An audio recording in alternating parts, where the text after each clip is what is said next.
Buonasera a tutti, buonasera e benvenuti a questo evento eccezionale, unico nella sua specie. Ringrazio tanto per questa avventura che ci sarà questa sera il dottor Giovanni Di Giacomo, medico chirurgo ortopedico di fama nazionale e non solo, e soprattutto il dottor professor Ben Kibler, direttore medico della Lexington Clinic Sport Medicine Center di Lexington e un membro di lunga data del National Sports Science Committee USTA. Vi ringrazio tanto, spero possiate essere giovati da queste parole e soprattutto ringraziamo veramente di cuore Giovanni per questo evento e non voglio ringraziare anche il mio co-amministratore in questo momento impegnato, Marco Musorofitti. Grazie veramente tanto perché la crescita del gruppo e grazie anche a te, soprattutto a te. Vi auguro una buona serata e buon ascolto e noi ci vediamo dopo. Vai Giovanni, grazie.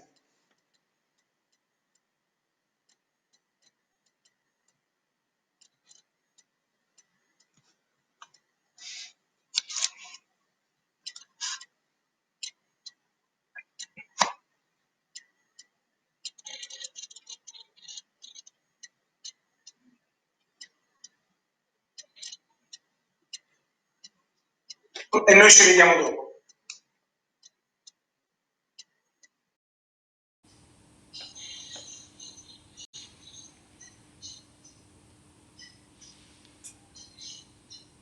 Conosciuto in Italia, un chirurgo ortopedico del Kentucky è Ben Kibler. Benvenuto Ben per l'ennesima volta in Italia. Benvenuto Ben. Benvenuto Giamatti.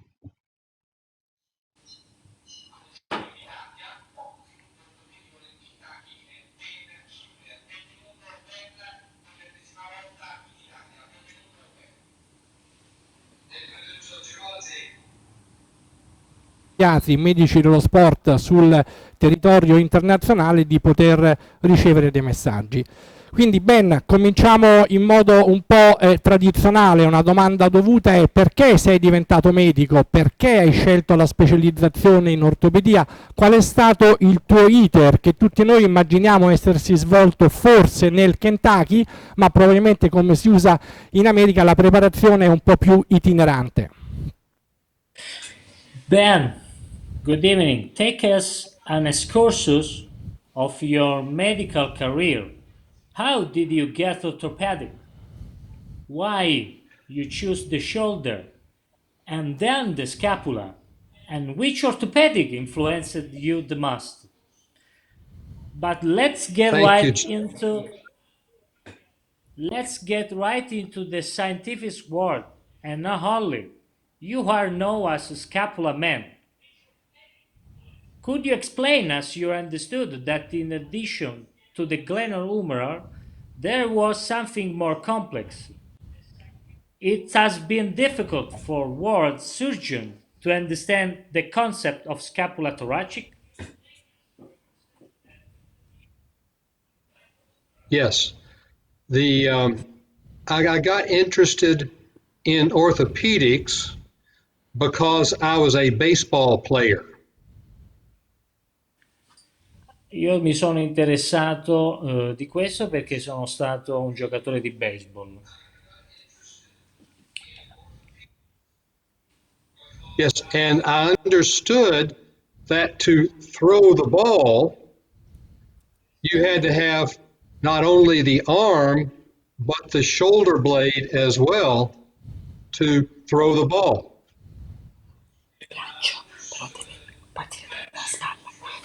Quando lui deve tirare, dice il professore, per tirare usa non solo il braccio, ma anche la spalla.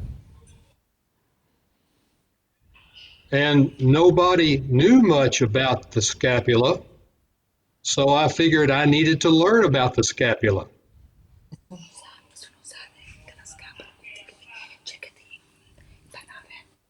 Perché nessuno conosce bene la scapola e quindi lui ha deciso di far conoscere meglio a tutti quanti noi che cosa è realmente la scapola. Ma Ben, la domanda che ti volevamo fare è: hai avuto delle difficoltà a livello internazionale, in modo particolare con gli ortopedici, a far capire quello che è il ruolo della scapola? Perché noi ortopedici normalmente siamo focalizzati sull'articolazione glenomerale e per anni ci siamo scordati o la scapola è passata in secondo piano. It has been difficult for the words surgeon to understand the concept of scapula thoracic. You have problem to get to understood that for other doctors. Yes. We don't learn about the scapula in orthopedic residency.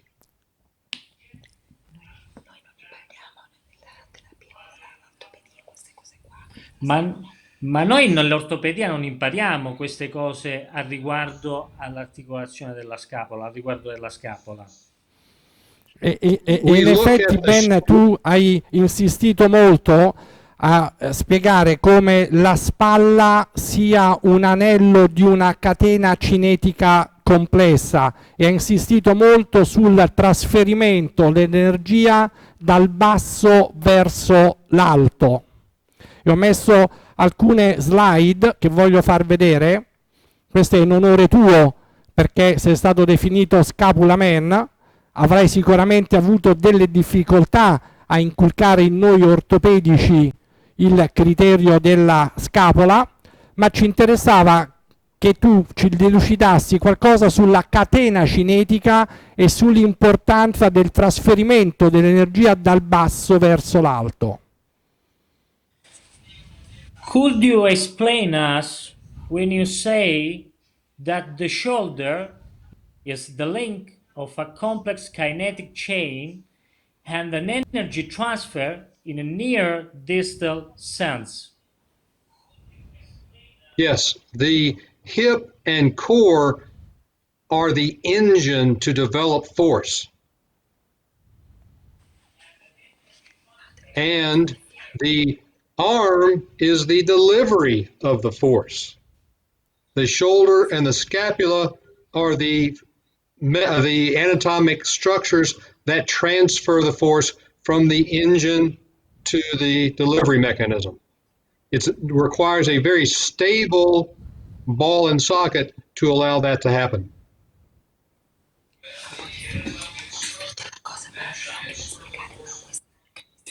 È un po' difficile da spiegare, ma anche questo rappresenta il meccanismo.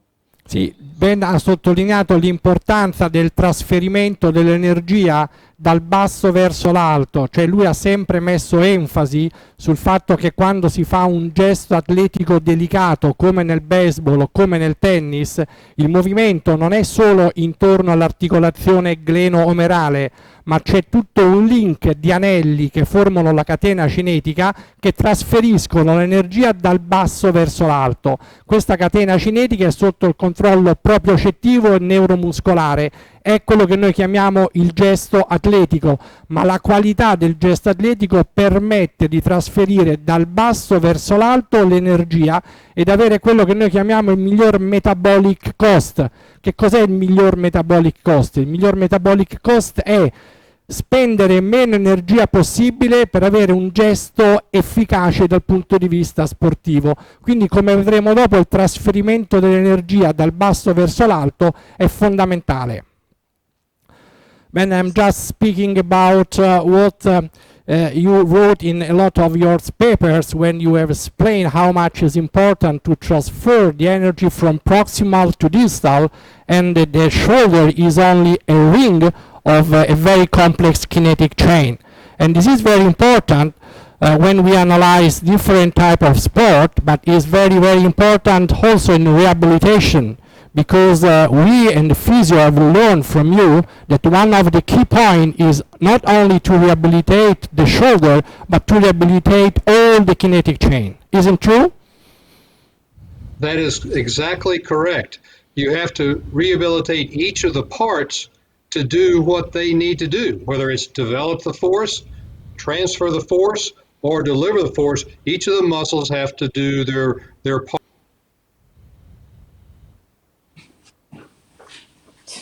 Esattamente, il professor Ben Kibler ha fatto un po' e ha fatto questo per anni studiando i giocatori di tennis e studiando i giocatori di baseball, come si fa con le Ferrari, con le macchine di Formula 1.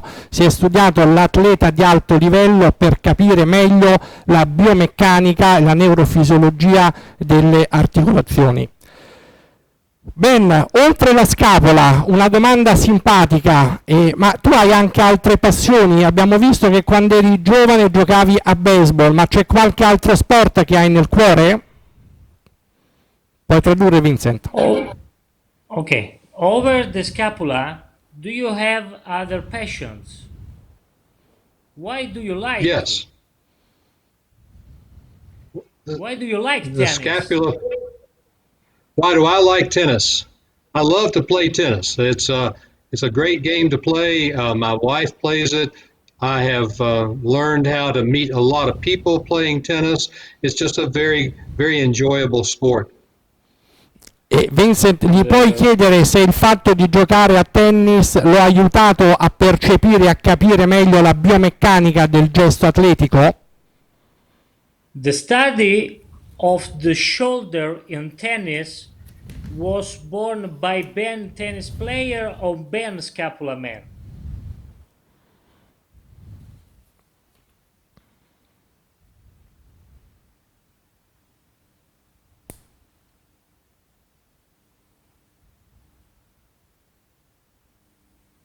Ben?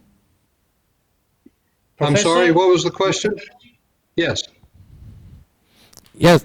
Vincent, ripeti la domanda, chiediti se il fatto di giocare a tennis lo ha aiutato e stimolato nello studiare e migliorare gli studi sulla spalla. The study of the shoulder in tennis was born by Ben tennis player or Ben scapula man? Yes, yes. The is both baseball and tennis are very important in studying the scapula.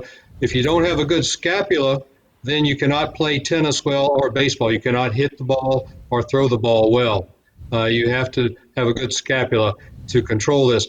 Tennis is a perfect example of why the scapula is important in the throwing motion. Ok, lui dice, il professore dice che sostanzialmente lo sport, sia il tennis che il baseball, sono due sport dove la scapola viene messa in grossa compartecipazione e indica per l'appunto i movimenti contigui che possono fare insieme ai fini del gesto atletico di per sé. Allora, siccome ci stanno seguendo tanti appassionati anche del tennis, sapendo che Ben ha pubblicato tanto sul tennis, che cosa possiamo dire ai genitori e a quei giovani bimbi tra i 6 e i 9 anni che si avvicinano a uno sport che classicamente è asimmetrico? Ci sono dei vantaggi, ci sono degli svantaggi, c'è un qualcosa di preventivo? È corretto giocare il tennis per diventare dei campioni già a 6-7 anni o è meglio aspettare un'età un po' più avanzata? Ben. Okay, Professor, if you want to give advice to young tennis player, maybe 6 or 10 years old, and for their parents about tennis, because tennis is an asymmetric sport, he has advantages and disadvantages, and in this sport we can find the compensation about children during play tennis. Yes, it is very important for children to know about the motion of the arm. They can do this very well. They should learn this first before they learn about the legs, because the legs are weak in children. So this motion through here is very important to allow the correct mechanics. Ok, è importante quindi acquisire il movimento delle braccia innanzitutto, perché poi sostanzialmente quello delle gambe il professore dice è un po' più debole, quindi sostanzialmente è fondamentale che i bambini acquisiscano e pratichino soprattutto lo sport perché acquisiscano la giusta tecnica.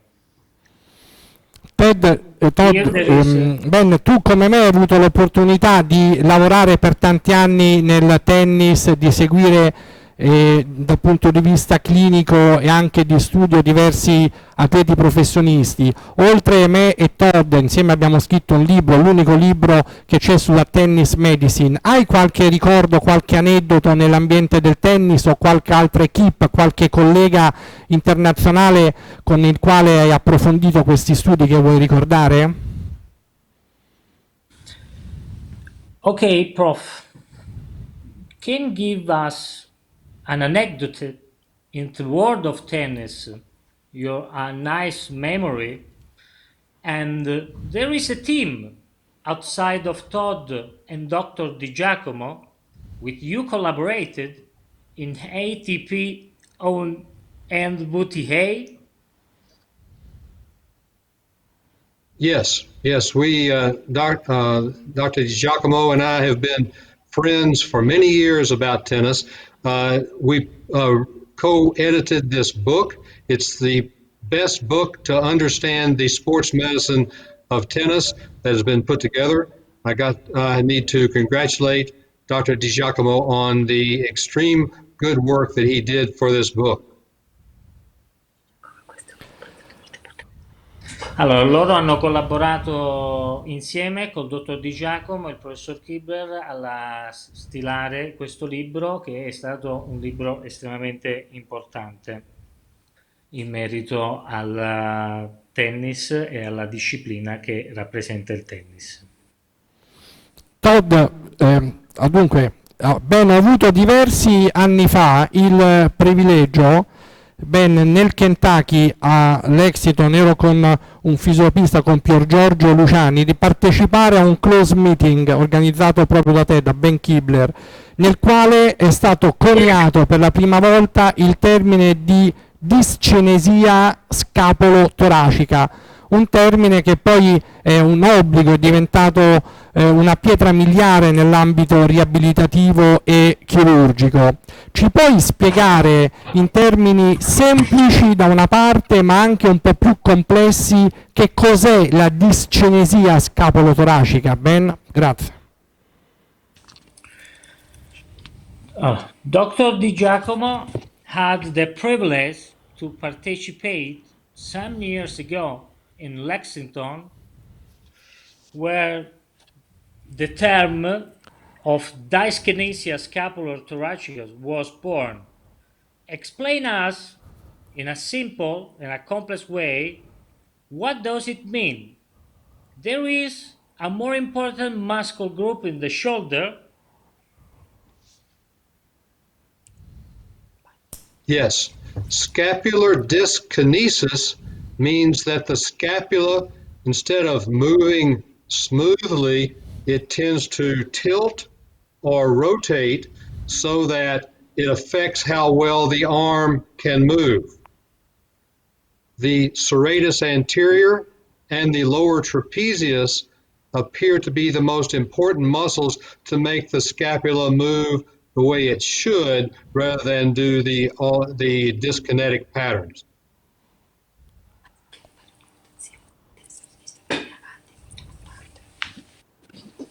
Quindi la rotazione della scapola è molto importante ai fini della gestione del muscolo e sostanzialmente anziché quella dell'avambraccio, sostanzialmente, perché lui cerca di far sì che il braccio vada in avanti, e quindi sostanzialmente lui asserisce che è fondamentale la compartecipanza della scapola. Ma si mette bene in evidenza che con discinesia scapolo-toracica si intende un movimento anomalo triplanare della scapola sul torace dovuto a dei disturbi di ordine neurologico, ma fondamentalmente di sbilanciamento muscolare. Una domanda, Vincent, che mi piacerebbe enfatizzare: se ci fa una lista delle cause più frequenti proprio di discinesia scapolo-toracica e se esistono dei test per valutarla. Ok, Could you speak about the causes of dyskinesia scapular-thoracica and clinic to evaluate them? Explain us something, Prof. Yes. The most common reasons for scapular dyskinesis are alteration in the muscle function, so that the pectoralis minor gets tight, the upper trapezius gets tight, and the serratus anterior is weak. You can evaluate this by your clinical exam. Also, problems in the shoulder joint, rotator cuff injury, labral injury will also cause that problem with scapular dyskinesis. The other reasons include fractures of the clavicle and AC joint injuries. These can all be evaluated by the physical exam. Yes, the pectoralis minor gets tight and the lower trapezius gets weak. Ci ha sottolineato Ben che le cause di discesia scapulotoracica indubbiamente sono complesse, possono essere dovute a vari fattori sia di ordine traumatico che microtraumatico. Microtraumatico, per esempio, ha parlato delle slap lesion, delle instabilità, dei distacchi del cercine, quelle più palesemente traumatiche invece ha fatto il classico esempio della frattura di clavicola. Ben, can you explain us? Ci puoi spiegare per favore che cos'è il breaking of kinetic chain, cioè l'interruzione della catena cinetica? Which is the meaning of breaking of kinetic chain? Yes, the kinetic chain will be broken if one of the parts are not working right. It may be hip and core stability that is missing. It may be scapular position that is missing, or it can be arm problems that are missing. Somewhere along the kinetic chain, if there's something not working, then the whole kinetic chain does not work as well as it should. Chiaramente con la rottura della catena cinetica, ancora meglio interruzione della catena cinetica, Ben Kibler sottolinea che basta che un anello solo della catena cinetica, per esempio nel tennis, va dal contatto del piede con il suolo fino al contatto della racchetta con la pallina, quindi una catena cinetica che passa attraverso la caviglia, il ginocchio, la core stability, la scapolo-toracica, la glenomerale, il gomito, il polso e la racchetta. Basta che un anello della catena cinetica non funzioni correttamente, questo trasferimento di energia viene interrotto e quindi si ha un gesto meno efficace. E una delle problematiche e una delle complessità del nostro lavoro, sia in ambito fisiatrico che riabilitativo che ortopedico, è quello di cercare di individuare quello che è il reale colpevole. Ben, can you explain us if there is some special test to evaluate the scapulothoracic motion, please? Gli ho chiesto se c'è qualche test adatto proprio per individuare il culprit, il colpevole che interrompe la catena cinetica. Yes, the first way to look and evaluate the scapula is just to look at the position from behind. Make sure that the scapula are symmetrical in position. You then have the patient move the arms up and down 3 times, and you watch and see if the scapula tilts. If it does, then that is a scapular dyskinesis. About half of the time, the core is weak, and so if you have them stabilize their hips, then the scapula will stay where it's supposed to be. So then you use these 2 tests that you're showing here, the scapular assist test, scapular retraction test, which puts the scapula in the right position, and you'll notice that the arm function is much improved. This tells you that the scapular dyskinesis has something to do with the shoulder pain. Perfetto, queste, se torniamo sulle foto che abbiamo fatto vedere, Ben Kibler in questo dialogo sta mettendo molto in evidenza 2 test in particolare, uno l'SRT e uno l'SAT. Sono dei test dove, per farla in modo estremamente semplice, la mano dell'esaminatore si sostituisce fondamentalmente al basso trapezio e al dentato anteriore, che sono 2 muscoli importanti nell'upward rotation e nel tilt posteriore della scapola. se i sintomi con questi test si riducono, normalmente il sintomo del dolore, anche se ci sono delle minime lesioni di cuffia, si enfatizza un trattamento riabilitativo che viene mirato alla core stability e alla stabilizzazione chiaramente della scapola toracica. In quest'altro filmato ho fatto proprio vedere sulla sinistra come l'energia viene trasferita correttamente, invece basta che uno degli anelli, che può essere A, B o C, sia interrotto, l'energia non viene trasferita più nel modo appropriato. Quindi esistono dei test per valutare la stabilità del core, dei test importanti per valutare la core stability. Next question. La prossima domanda è cruciale, è molto importante. Ben, ci spieghi se è la lesione della cuffia dei rotatori che porta alla discinesia o è la discinesia che porta alla lesione della cuffia dei rotatori? Vincent, vuoi tradurgli questa domanda gentilmente? Ok, allora, dove siamo? La domanda numero, però, dottore, mi scusi, mi perdoni che avevo... Okay, the question is, Ben, do you think that is the scapulothoracic dyskinesia that lead to the cuff tear, or is the cuff tear because the scapulothoracic dyskinesia? I think it can happen both ways, but I'm pretty sure that the scapular dyskinesis does create compression on the rotator cuff, which adds to the injury. There's been some very good studies that have shown that this loss of scapular retraction creates enough pressure on the rotator cuff to cause rotator cuff injury.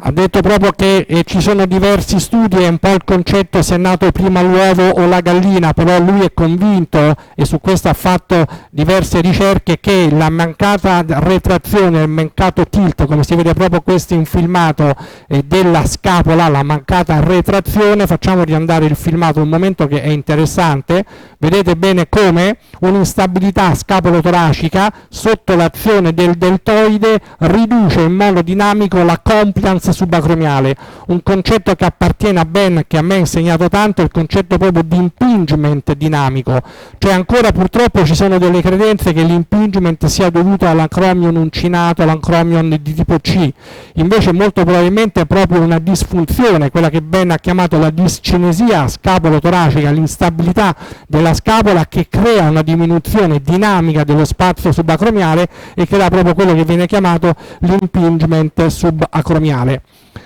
Ben, can you explain us which is the meaning of functional adaptation e biomechanical maladaptation? Sto chiedendo a Ben Kibler se ci mette in evidenza un altro concetto molto interessante, che è quello di adattamento funzionale ma maladattamento biomeccanico. Ben, ci puoi commentare questa slide?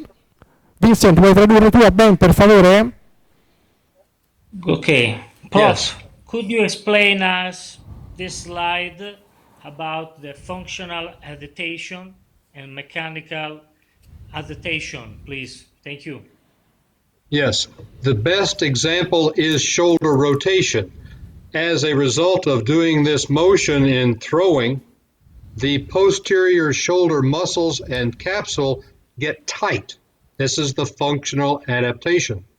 However, that functional adaptation then causes the ball to not stay in the socket and tends to slide around inside the socket, therefore giving the biomechanical problem of impingement inside the joint. So this alteration in motion creates the biomechanical problem. Il concetto di adattamento funzionale e maladattamento biomeccanico è molto interessante. Per tradurlo in termini semplici, che cosa vuol dire? Che molti atleti, ad esempio se degli atleti stiamo parlando, a volte hanno un gesto atletico che è funzionale, cioè raggiungono l'obiettivo, ma non è corretto dal punto di vista biomeccanico per problematiche agli arti inferiori, per core instability, per instabilità scapolotoracica o proprio per difetti anche di rotazione interna in abduzione, il famoso GORD, che sarebbe la contrattura selettiva posteriore inferiore, che è tipica degli atleti d'alto livello. Chiaramente questo è un maladattamento biomeccanico che magari non si nota inizialmente e poi comincia a manifestarsi con il dolore. È il maladattamento biomeccanico che nel tempo porta alla lesione anatomica. Ecco perché la prevenzione, attraverso gli studi che ha fatto Ben Kibler, Todd Ellenbecker ed altri ricercatori, è fondamentale proprio per evitare che gli atleti si adattino alla biomeccanica non corretta, e la ricerca chiaramente di queste interruzioni della catena cinetica da studiare sono estremamente complesse. Adesso farò a Ben un'altra domanda interessante: se lui pensa che tutte le lesioni di cuffia dei rotatori debbano essere operate.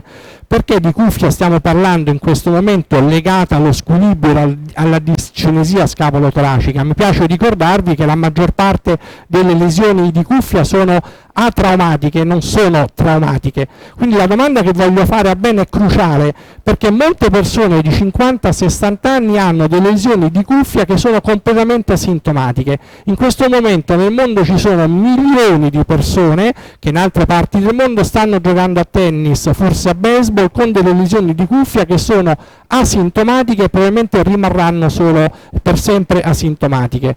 Così la domanda che voglio fare a Ben è se tutte le lesioni di cuffia devono essere operate o se esiste un criterio di selezione laddove si scelga un trattamento di ordine conservativo verso uno chirurgico. Ben, I make a very fast, a quick question to you. Do you think that when we speak about rotator cuff tear, we have to fix surgically all these lesions, or there is some lesion that deserve rehabilitation versus surgery? Which is the patient selection when we have rotator cuff tear, rehab versus surgery? Yes, I think there's a certain group of rotator cuff tear patients who will do very well if you control the scapular motion, get the acromion back out of the way, allow the others of the rotator cuff to hold the ball in the socket.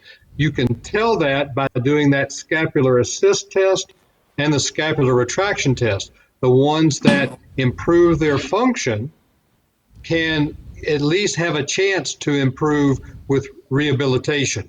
Not all will do this, but a certain percentage will. Dr. Kuhn has shown very well that a large percentage of patients with proven rotator cuff tears will do well with a therapy program. About 20% will need surgery. The rest can usually get by without needing surgery early on as you start your rehabilitation. Questa è una risposta molto interessante. Noi come chirurghi, almeno personalmente io e il mio team, facciamo molta attenzione alla indicazione chirurgica anche quando sul referto di risonanza magnetica, che ormai è un classico, nei soggetti uomini o donne di 50-60 anni c'è il referto con lesioni di cuffia, per due ordini di motivi. Nelle donne in particolare una lesione di cuffia intraparenchimale o una lesione parziale viene confusa con una capsulite adesiva in fase 1, quindi sono dei pazienti che non vanno assolutamente operati. Ma faceva un'osservazione interessantissima Ben, che molti di quei pazienti che non fanno magari un'attività sportiva importante, dove la lesione di cuffia non interessi l'arto dominante, anche se c'è una lesione di cuffia, e in particolare le lesioni crescent, che sono quelle che rimangono circoscritte all'interno tendenzialmente del sovraspinoso, se rispondono bene ai test di core stability, di stabilizzazione scapulo-toracica, molto spesso con un buon trattamento riabilitativo vengono tolte dalle mani dei chirurghi, hanno un ottimo risultato di ordine funzionale anche in termini di dolore e quindi recuperano molto bene. E un altro messaggio che ha dato Kuhn nel suo lavoro è che tendenzialmente i pazienti che rispondono meglio al trattamento riabilitativo sono quelli che hanno un approccio psicologico favorevole alla riabilitazione, quindi il paziente che si convince di provare a evitare l'intervento, che ha un approccio favorevole, cioè si pone in modo positivo, e questo è importante per voi fisioterapisti, si pone in modo positivo nei confronti del riabilitatore, spesso è un successo. Però c'è una domanda che voglio fare a Ben. Ben, when we treat with rehabilitation these patients that have a cuff tear and they play tennis, what about the progression of the lesion? Sto chiedendo a Ben. Va benissimo, questi soggetti diventano asintomatici, ma la lesione dal punto di vista anatomico rimane. E che cosa succede se questa lesione dovesse progredire, are all the lesions going to progress and become surgical? It may very well do that. There's not a true test to determine whether the rotator cuff lesion will progress or not. So I can't promise that the rehabilitation will save you from progressing, but I think the symptoms will tell you. If you get better with therapy and you maintain that improvement with therapy, then go ahead and play. If you get worse, then that tells you that the exercises are not taking care of the problem and you'll need to fix the anatomy better. Dunque, chiaramente Ben stava dicendo che non esiste una scienza chiara che dimostri o valuti esattamente quelle lesioni che possono progredire o non possono progredire. Alcuni lavori scientifici, però, come avevo sottolineato in precedenza, mettono in evidenza come le lesioni più piccole, quelle circoscritte, quelle che sono dentro il cable descritto da Burkhardt, tendenzialmente hanno meno possibilità di progredire. Però chiaramente esistono tantissimi fattori esterni come la genetica, la qualità del tessuto, se l'arte è dominante, non dominante, il fumo, il diabete, malattie concomitanti. Quindi la letteratura su questo ancora non ha chiarito. Invece forse la letteratura ci ha chiarito di più sulla prossima domanda che farò a Ben, cioè quando c'è un interessamento del capolungo del bicipite, se lui tratta sempre il bicipite ed eventualmente se ci fosse una lesione del capolungo del bicipite, un'instabilità del bicipite, qual è il trattamento di elezione. Ben, when we have an anterior superior lesion of the cuff, very often we have a biceps involvement, like instability or tear in the biceps. When you perform an arthroscopy to fix the cuff, do you check the biceps, and which is your decision-making process in treatment of the long head of the biceps? Yes, I think very definitely biceps plays a major role in the anterior superior pain. If it is unstable in the groove, the pulleys are damaged, then you have to do a biceps tenodesis. I do this relatively quickly in most patients. The only patients that need a good biceps are the overhead throwers. So everybody else, I feel biceps can be tenodesed to get rid of that as a source of pain and a source of functional problems. Messaggio molto importante e interessantissimo che io condivido, e questo è importante anche per i fisioterapisti, cioè quando, e per i giovani ortopedici, cioè quando si tratta la cuffia dei rotatori, se la lesione è molto anteriore e interessa, come si vede in questa foto, il bicipite o la puleggia, il bicipite diventa instabile, diventa fonte di dolore. Quindi in questo caso l'indicazione chirurgica diventa più imperativa. Il chirurgo durante l'intervento chirurgico riparerà la cuffia dei rotatori e farà una tenodesi, cioè viene normalmente distaccata l'ancora bicipitale, il bicipite può essere reinserito tendenzialmente o sopra la puleggia o sotto la puleggia, però di fatto si distacca il bicipite e viene inserito più distalmente. Sottolineava però un aspetto molto importante, che la tenodesi, se si può, viene evitata nei lanciatori, in modo particolare nei giovani lanciatori. Lui probabilmente allude ai pitcher di baseball, dove invece l'integrità del bicipite è estremamente importante proprio per il controllo della torsione glenomerale. Quindi con una certa facilità il chirurgo farà le tenodesi sopra o sotto pettorali, e invece bisogna pensare un momento, se è possibile, tipo nelle slap di tipo 2 e di tipo 3, a riparare e reinserire l'ancora bicipitale dove è l'anatomia, in modo particolare nei giovani lanciatori. Quindi il bicipite è importante da un punto di vista clinico perché è fonte di dolore, e qui i francesi ci hanno insegnato a fare le tenotomie o le tenodesi, comunque a sacrificare il capolungo del bicipite. La prossima domanda che farò a Ben è: quando si hanno delle lesioni irreparabili, normalmente sono quelle lesioni la cui retrazione è importante, arriva praticamente sovraspinato e l'infraspinato a livello della glenoide, quindi il chirurgo non riesce a coprire il buco, proprio la tecnica di cover the hole. Esistono delle tecniche che sono tendenzialmente gli allograft, cioè i trapianti, la superior cuff reconstruction, si tratta di una copertura dello spazio glenomerale che va dalla glena al trochite, o i transfer. Chiederò a Ben che opinione ha di queste questi interventi dove ancora la letteratura non ha selezionato correttamente i pazienti. Then, when we have a massive cuff tear and we decide to fix the cuff, and is it impossible? Because it's impossible to cover the hole. Do you have any experience about superior cuff reconstruction, allograft, or some transfer like latissimus dorsi? Do you have any thoughts about this kind of surgery?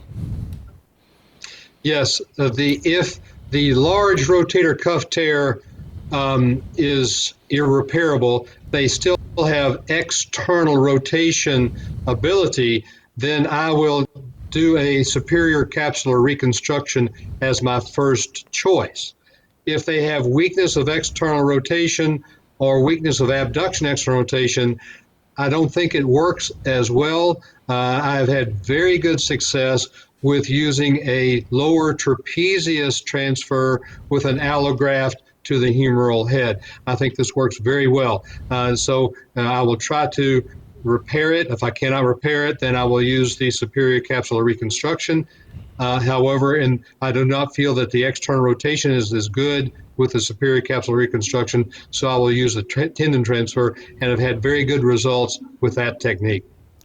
Risposta molto interessante. Lui per fare anche questa e tradurre in termini semplici, quando abbiamo una lesione massiva e irreparabile tendenzialmente superiore con un minimo interessamento dell'infraspinato, dove quindi il paziente non ha perso la rotazione esterna, lui preferisce la superior capsular reconstruction. Praticamente si ricrea un pavimento tra il trochite e la superficie glenoidea che tende a stabilizzare la testa dell'omero, permettendo al resto della cuffia e al deltoide di muovere il braccio. Invece quando si ha una lesione anteriore, superiore e inferiore, cioè che interessa sovraspinato, infraspinato e il piccolo rotondo, quindi si ha una perdita della rotazione esterna, lui opta per dei transfer. In questo caso ci sono diverse filosofie, c'è chi fa il transfer del latissimo del dorso o del lower trap con un allograft. Qui entriamo chiaramente nella tecnica, però è importante che i fisioterapisti sappiano che esistono queste tecniche di supporto che danno dei risultati che in letteratura sono discussi e che comunque prevedono anche questi dei protocolli riabilitativi specifici. Quindi per l'ennesima volta il fisioterapista che è appassionato della spalla deve essere interessato anche alle tecniche chirurgiche, deve conoscere nel dettaglio che cos'è una superior capsular reconstruction, che cos'è un transfer del latissimo del dorso o cos'è un transfer del lower trap, perché ognuno di questi comunque altera l'anatomia funzionale, quindi esistono sicuramente dei protocolli riabilitativi specifici che devono riequilibrare il sistema neuromuscolare. Bene, un'altra domanda interessante: ci sono due lavori nella letteratura che hai scritto tu o che ha scritto qualche collega che ti piace sottolineare, che ti hanno colpito, che hanno cambiato il tuo approccio alla spalla? Due lavori importanti o due autori importanti che tu ricordi con piacere a livello internazionale o nazionale?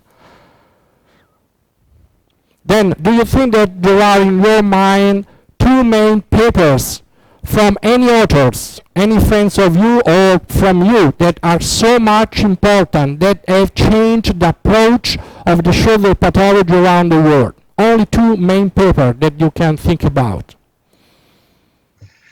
The two papers that I think are most important are the one that you showed before, the scapular dyskinesis and its relation to shoulder function, that we wrote in 1998, and then the disabled throwing shoulder, the a three-part series with Drs. Burkhart and Morgan that we did in arthroscopy in 2003. I think these probably changed the thought process toward understanding those problems a little bit more.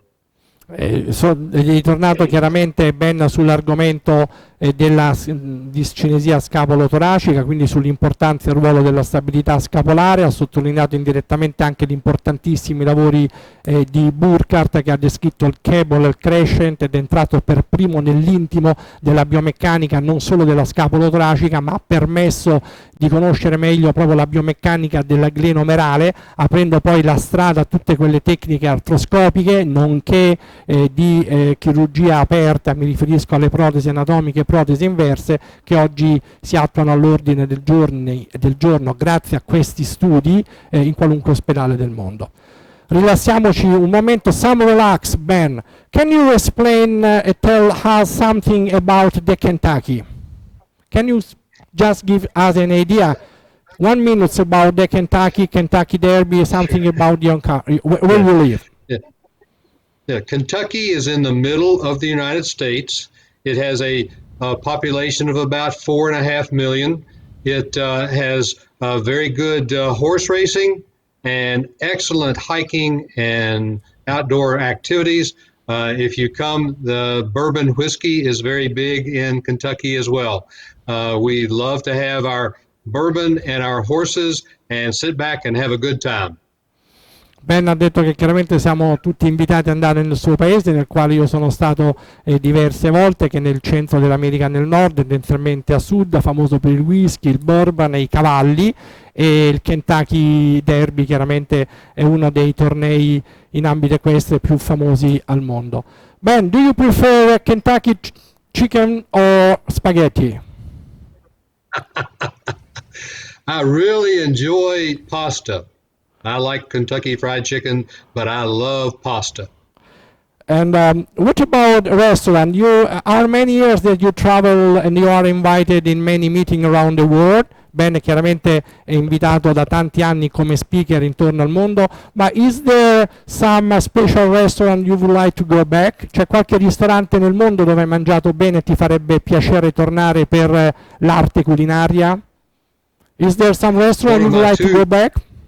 Yes. One of my two favorite restaurants in the entire world is the Cafe Archeologica there in Roma. It's very good. I love it. I go there every Ho time. fatto questa battuta perché Ben è stato ospite nostro e di tanti fisioterapisti in Italia, spesso a Roma. Lui ama l'antica Roma e quindi è stato ospite di questo ristorante al quale facciamo una pubblicità in diretta. Si chiama l'Archeologia. Non è un mio ristorante, ve lo sottolineo, però si mangia bene sull'Appia antica e Ben è stato impressionato perché questo ristorante ha delle cantine di buon vino nei sotterranei. Ma let's go back to our job.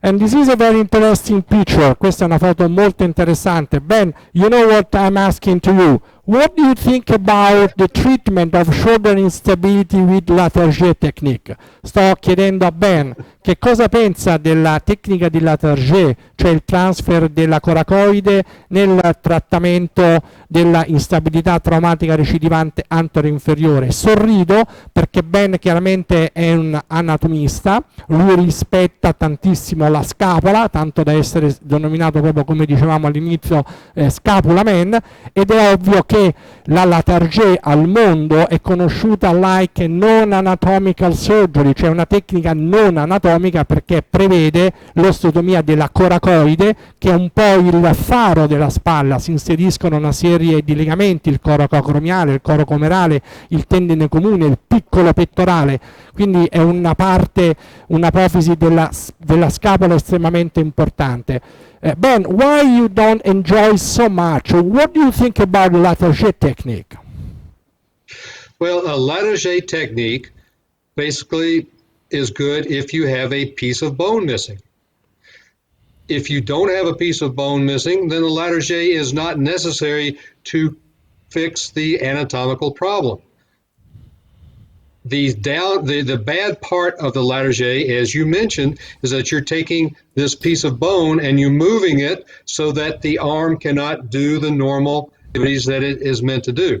In my experience, the reason why a anterior shoulder Bankart repair fails is because the surgeon missed the posterior Bankart component.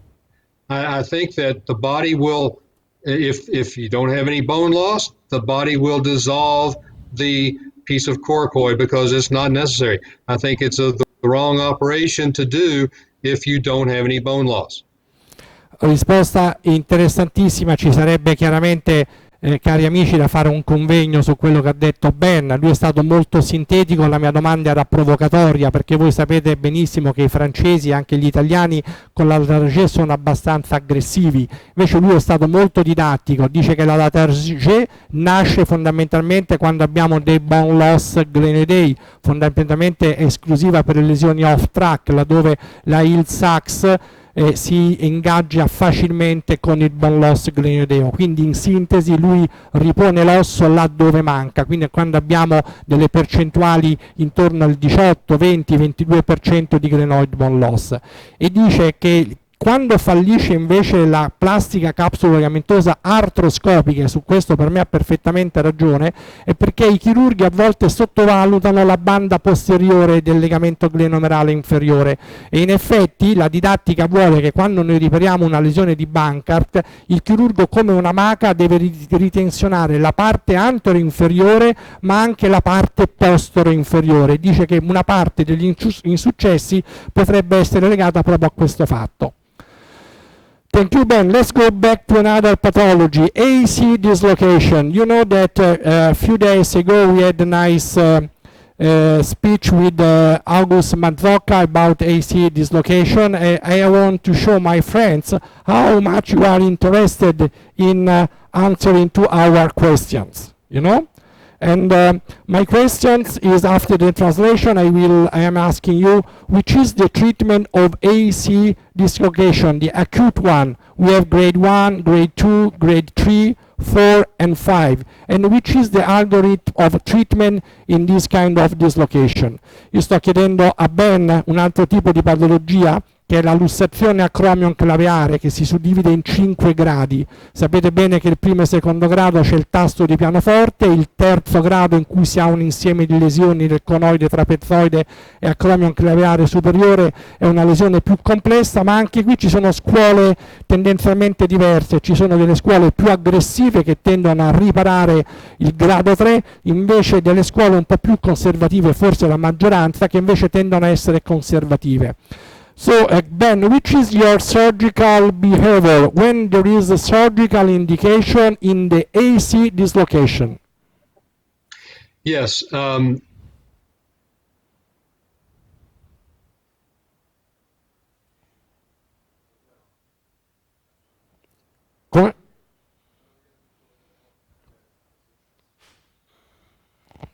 C'è stato un problema di linea? Io sono in linea? Sì, stiamo cercando di recuperare la linea con Ben.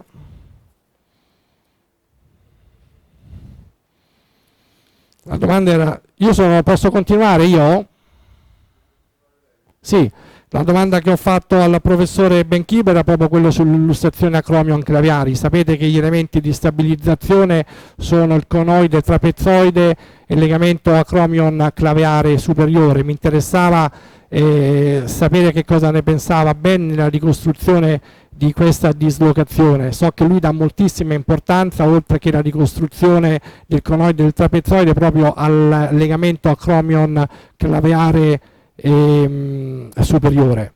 Se riusciamo a ristabilire il contatto era interessante. Tendenzialmente il grado 1, il grado 2 e il grado 3, al di fuori di motivazioni estetiche, prevede il trattamento di ordine conservativo, si porta un tutore per un paio di settimane e poi si fa un buon trattamento riabilitativo. Rimane chiaramente un danno estetico che può essere più o meno importante, che può essere più o meno tollerato dal paziente, però il trend normalmente, in quanto non si hanno limitazioni funzionali e dolore, il trend normalmente è quello conservativo. Esistono invece delle scuole un po' più aggressive, in modo particolare nel grado 5, in cui il danno è più esteso, è interessato l'acromion-claviare superiore, il conoide, il trapezoide e anche le fasce muscolari del trapezio anteriore e del medio trapezio sono disturbati. In questo caso si tendono a fare delle ricostruzioni che prevedono la ricostruzione artificiale del conoide, del trapezoide, e proprio Gas Mazzocca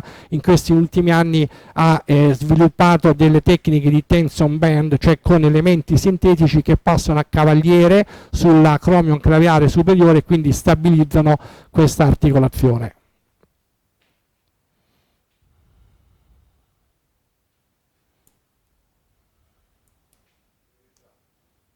Sì, e quindi si sta riconnettendo?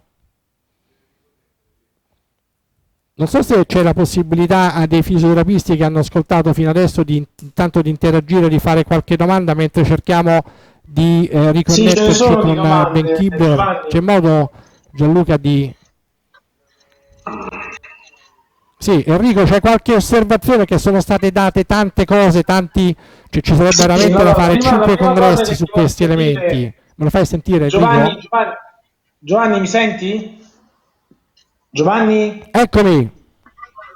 Giovanni, complimenti perché sei un autotraduttore bravissimo, veramente, perché Vincenzo poi è andato un po' nel pallone e mi scuso per questa cosa. Comunque complimenti, hai una No, non dialettica penso che sia sempre andato nel pallone, Vincenzo, è che mi sono reso conto che sono delle cose ad alto contenuto tecnico, che quindi sono delle cose che scientifico. mastichi ogni giorno, diventa veramente difficile, quindi non è sicuramente una Certo. defiance di Vincenzo, che anzi tra l'altro ringrazio tantissimo per la collaborazione. Hai qualche domanda, qualche cosa su cui Allora, potremmo oltre che scambiare delle tantissime opinioni? Tante, no? domande, questa DL, allora, ci sono lesioni alla capsula articolare e che tecniche che si possono fare? Se ci sono studi sulla ricostruzione in 3D con staminali o in altro modo da parte di Eleonora.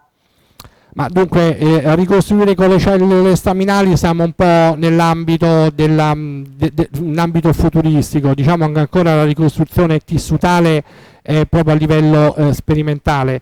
Non so se la domanda è riferita all'instabilità, quando parla di legamenti, all'instabilità glenomerale o all'instabilità acromio-claveare o alla cuffia. Mi viene da riportare alla cuffia. Abbiamo visto che Ben ha ben risposto che esistono delle matrici tipo la superior calf reconstruction, che hanno fondamentalmente un significato biomeccanico, cioè si mettono questi tessuti a cavaliere tra il trochite e la parte superiore della glena, che hanno una funzione che ancora biomeccanicamente non è stata molto ben capita. Può essere paragonata anche a quella del balloon. Il balloon è un dispositivo che viene nelle lesioni massive irreparabili non funzionali di cuffia. Il balloon è un dispositivo di plastica, diciamo così, un PDS, che viene messo tra l'acromion e la testa dell'omero e blocca la risalita della testa dell'omero verso l'acromion, permettendo al deltoide di muovere il braccio.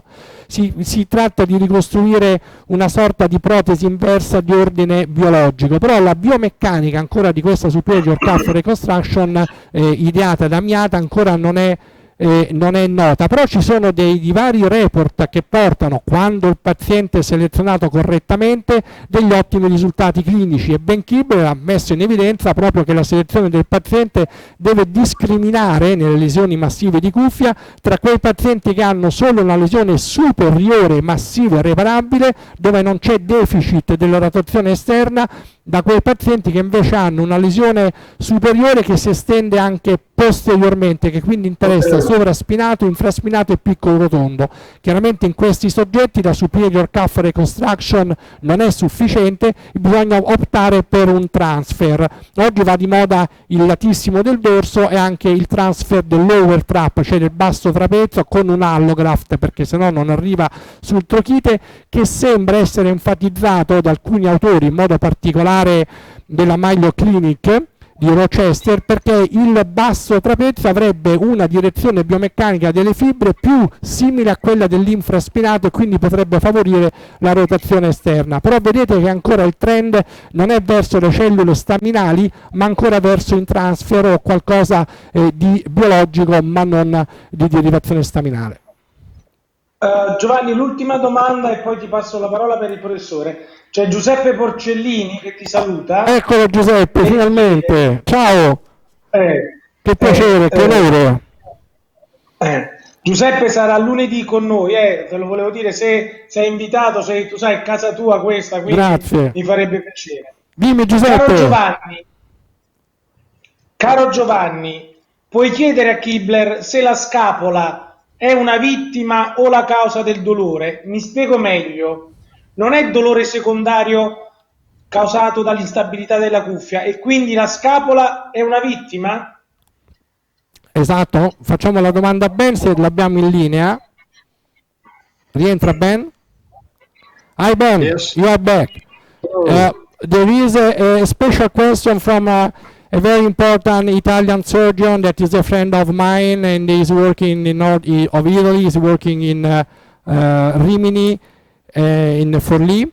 and it's Giuseppe Porcellini, and he's asking Yes. you, are you sure that the instability of the scapula is intrinsic instability and is not secondary to the cuff tear to the cuff tear? Yes, I think both ways, it can occur both ways. If the rotator cuff is injured, the pain, which will cause inhibition, which will cause the scapula to not work well. However, the other way also occurs. So I think you have to examine the patient, and sometimes you will see that as you stabilize the scapula, the cuff works, and sometimes if you stabilize the scapula, the cuff does not work, and I think that's the differentiation. At the time that you see the patient, you have to treat both. You have to treat the scapular problem and the cuff problem. But obviously, if you do the rehabilitation and get the scapula working better and the rotator cuff works well, then that's your answer. If you try that and it doesn't work, then you have to fix the cuff. Similarly, sometimes if you have superior labral injuries in the joint, you have to fix the labrum before the scapula works well. Sometimes you have to fix the scapula to make the labrum work well. It's a matter of finding out through your process of evaluation and treatment which one you need to work on. Risposta molto complessa e articolata, chiaramente quella di Ben. Penso che Giuseppe abbia ben inteso quello che voleva dire, che è difficile riuscire a capire qual è il culprit. Chiaramente bisogna visitare il paziente, esistono dei test specifici e indubbiamente una lesione di cuffia, io penso che lui intendesse sia dal punto di vista meccanico che dal punto di vista di riflesso neuromuscolare, può portare a un'instabilità scapolotoracica, come così una scapolotoracica dischenesia può nel tempo portare a un'alterata meccanica della glena omerale e indurre nel tempo una lesione della cuffia dei rotatori. E lui parlava anche di come le lesioni del labbro, in modo particolare le slap lesion, quelle che si estendono postero superiormente, che sono quelle più classiche, quelle che si manifestano clinicamente durante il meccanismo del peel back, anche queste, se riparate correttamente con due ancore, rispettando il bicipite e lasciando una buona mobilità all'ancora bicipitale, automaticamente riescono a ristabilire anche un buon controllo dinamico della scapolotoracica. Quindi è molto intrigante il corpo umano, esistono proprio delle connessioni che probabilmente sono difficilissime da studiare, uno dei motivi per cui probabilmente i ricercatori fanno fatica a studiare, proprio delle connessioni neuromuscolari centrali e periferiche che sicuramente, come so che tra l'altro tu stai facendo, saranno la base di future ricerche. Ci stiamo avvicinando verso la conclusione, però tocchiamo l'argomento più interessante, che le domande che voglio fare a Ben è cruciale. Qual è il ruolo e l'importanza della collaborazione? Questo lo chiedo probabilmente all'uomo più significativo nel mondo, è la persona che ci può rispondere meglio a livello mondiale a questa domanda. Qual è il senso della collaborazione tra l'ortopedico e il fisioterapista? Ben, which is the meaning of the collaboration with the orthopedic surgeons and rehabilitation and physio? You think is it important? And probably this is one of the reasons that you spent a lot of time your life studying and making research around this field.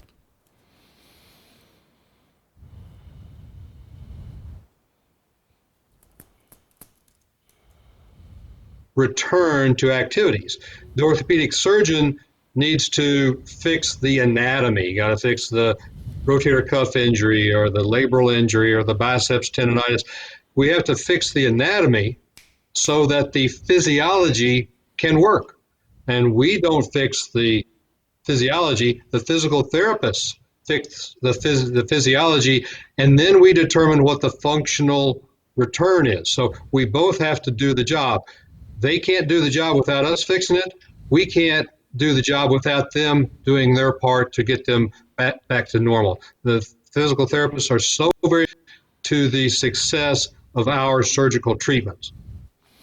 Chiaramente ha sottolineato un aspetto sul quale alcune scuole italiane e europee si stanno battendo da anni, proprio la collaborazione culturale, clinica e di trattamento tra la figura dell'ortopedico e quella del fisioterapista, che sono esattamente complementari. C'è un buon team di fisioterapisti, non può prescindere da un'ottima equipe ortopedica, ma un'ottima equipe ortopedica, il messaggio che vuole dare Ben, non può prescindere da fisioterapisti appassionati che studiano, che si aggiornano e che conoscono bene la materia e non ultima anche le tecniche chirurgiche. Abbiamo visto prima un esempio della superior cuff reconstruction, del transfer del latissimo del dorso, del transfer dell'over trap, cioè tutti interventi estremamente delicati, ormai non più rarissimi, che però prevedono dei protocolli specifici che devono essere conosciuti e costruiti di intesa tra le equipe riabilitative e le equipe ortopediche.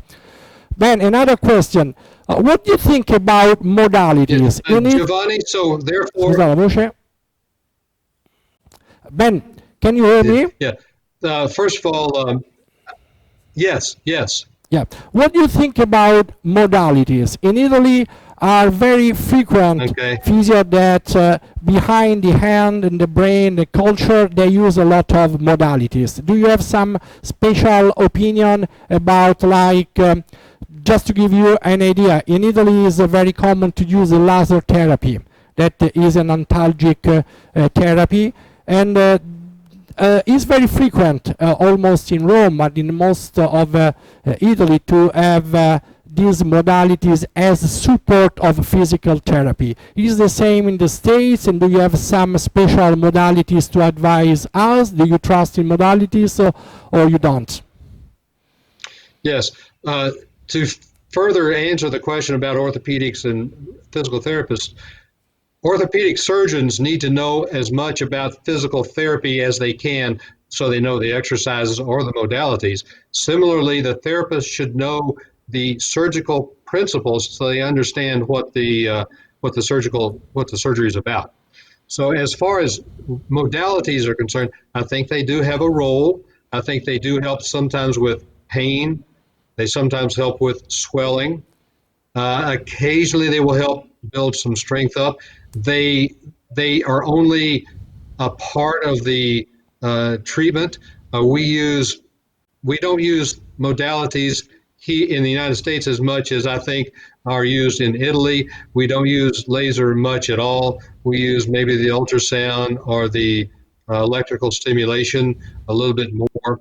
I think that they should be used in the right way, but they are not going to really make the physiology work again. You actually have to make the muscles work, and that requires exercises, supervised exercises. Chiaramente questa di Ben non è una sentenza, questo tengo a sottolinearvi, è un'opinione estremamente personale che tra l'altro potrebbe essere fonte anche di futuri incontri tra specialisti. Ben dice che hanno una fiducia relativa delle modalities, le usano poco, che hanno delle indicazioni specifiche, che probabilmente hanno un ruolo fondamentalmente come antalgico, però chiaramente si apre una parentesi infinita. Ben, we are going to close. I just want to give you a message. There is a huge group of Italian physio that they are trying to have a day of the year that is dedicated to Saint Ben Kibler. So we would like to have a Saint Ben Kibler, and they asked me to work on this. I went to the Pope, and we are trying to give a look to the calendar and to see which is the best day to have some Ben Kibler. Anyway, be sure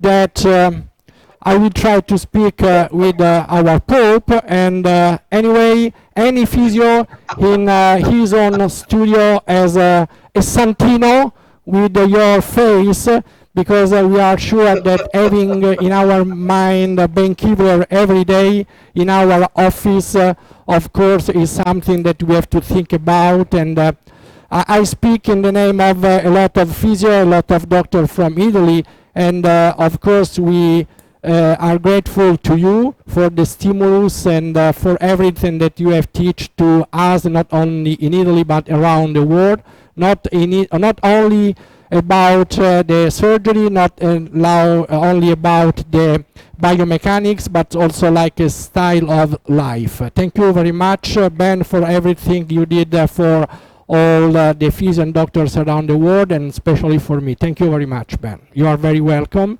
in Italy for the next meeting.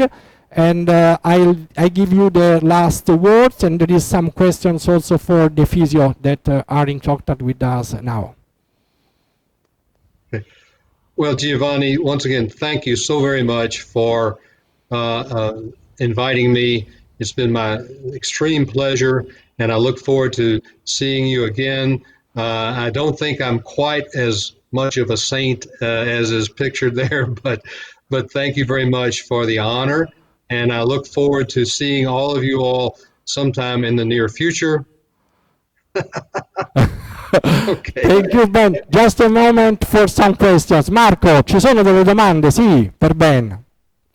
E Marco purtroppo Enrico. non c'è, ci sono io, Giovanni. Enrico, non ti sento. Enrico in linea, scusami. Enrico, ci sono delle domande? No, fa nulla. Molti mi chiamano Marco, quindi non ci sono problemi.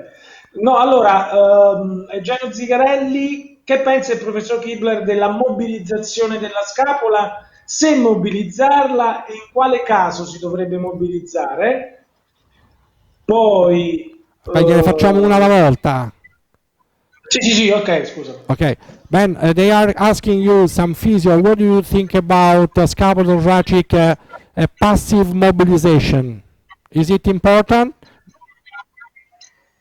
If it's stiff, you need to move it. I don't see that often. I think it's more of a muscle weak, but sometimes you do have to do a thoracic rib mobilization. You can do a little bit of mobilization. You have to get the pectoralis minor loose. I think that's the main muscle that gets tight. Sometimes the serratus gets tight, and you can do some mobilization. But once again, all that does is set up the situation to make the muscles work. You actually, once again, have to make the muscles control themselves to hold the scapula in the right position. So as part of this, yes, but as the real reason for doing this is just to get the muscles to work in a scapular retraction position.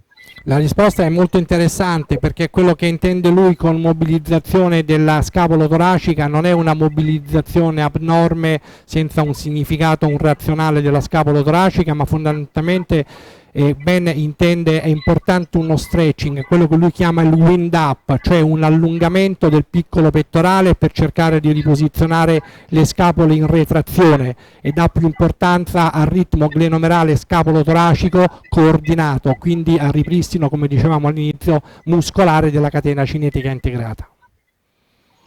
Prego. Grazie.